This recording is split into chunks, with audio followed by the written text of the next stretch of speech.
Thanks. Our reading today is quite an interesting one because it's really relatable, one that the kind of conversation that we can imagine ourselves present in, but it has at least three difficulties for us. The first one is the way the woman describes her child as having a demon. What does that mean? Well, in detail, we don't know what it means. Modern understandings of various conditions that children might have could come up with all kinds of explanations for uh, very strange and out of control behavior. Schizophrenia, ADHD, various personality things, all sorts of illnesses can cause children to behave in very uncontrolled fashions. The important thing, of course, is that the woman herself saw it as a demon from her perspective of first century Palestine. It was something that had taken over her child, and the child was out of control and out of her control. So she responded from fear and anxiety and very deep need. And so she brought the need to Jesus. But then we have the difficulty of Jesus' response and how he compares helping this woman with throwing food to the dogs. I've heard a number of sermons over the years where people have tried to explain that by saying, oh, look, you have to remember it's not big, ugly dogs. It's little house dogs. And I've never found that explanation to make any difference at all. I've never grasped why the breed of the dog makes any difference. Really, does it matter whether this is a Bichon Frise or a pit bull terrier? It's still dogs. Perhaps what was happening was that Jesus was having this conversation for the benefit of the disciples and trying to work with them what the implications of helping a Gentile woman might be. But even so, it seems rather unfair to put her in that position. More fundamentally, of course, is the question of whether he wanted to help a woman from what's now Lebanon at all.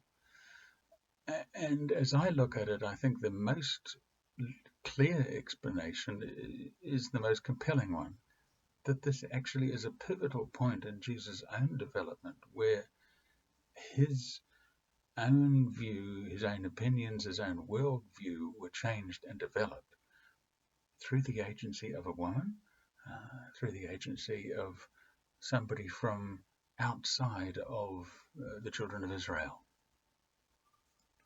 Somehow the need was there, presented to him, and argued with force by this lady who wouldn't give up. And he changed his mind.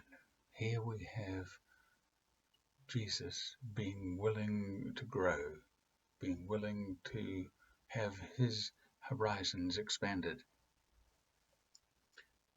and being willing to see that his mission was to bring the love of God to everybody who needs it, and that, of course, is all of us.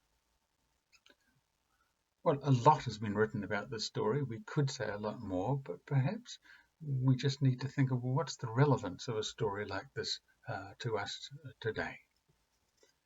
When I heard the government's announcements on Tuesday that there's a new outbreak of COVID-19 and various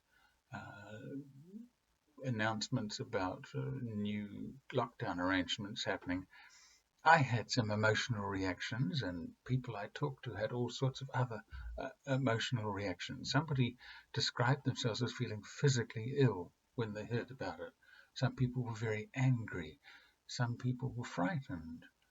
Some people were quite cynical about all this. All of these being reactions to something that's out of our control. And when we can't control something, we don't know what to do, that's when we have these kind of emotions. of grief, if you like. What can we do? The answer, of course, is to be reminded that this isn't some horrendous demonic thing that's completely out of control. It is, in fact, a virus. It's something that responds to laws of nature and laws of science.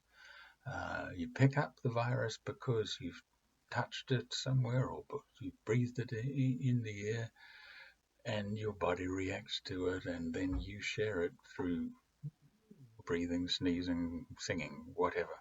That's just what it is. And so here we find ourselves in the position of being encouraged to remember that we deal with it scientifically, and the more distant we are from each other, the less likely we are to catch the thing, and the less likely we are to give it to someone else if we do catch it. It's also helpful to realize that people, including ourselves, will respond the way that people do. People get anxious, and they do perhaps unpredictable things.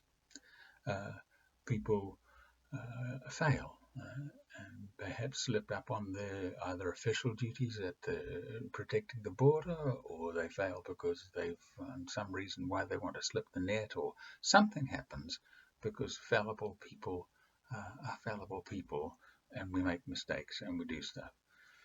And people are going to react in all the ways we've said, including politicians saying all sorts of things to each other and about each other, especially this close to an election, all of which reminds us that our politicians are human beings, and whether they're in the government or in the opposition, all need our support and our love and our prayers at this time.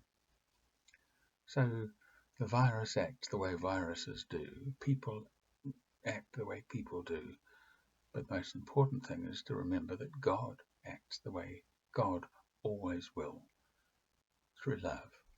God will bring love. God will bring care to all people, inside and outside of faith or any other category you want to do. God's love is total. God's love is universal for us. And God's love is described as being perfect, and perfect love casts out fear. So at this time of anxiety, and very understandable anxiety, let's not be afraid. We gather together as people who know God's love. And we are reminded that God's love will be there for us, will be there for those we love, and God will lead us through this time of anxiety. Amen.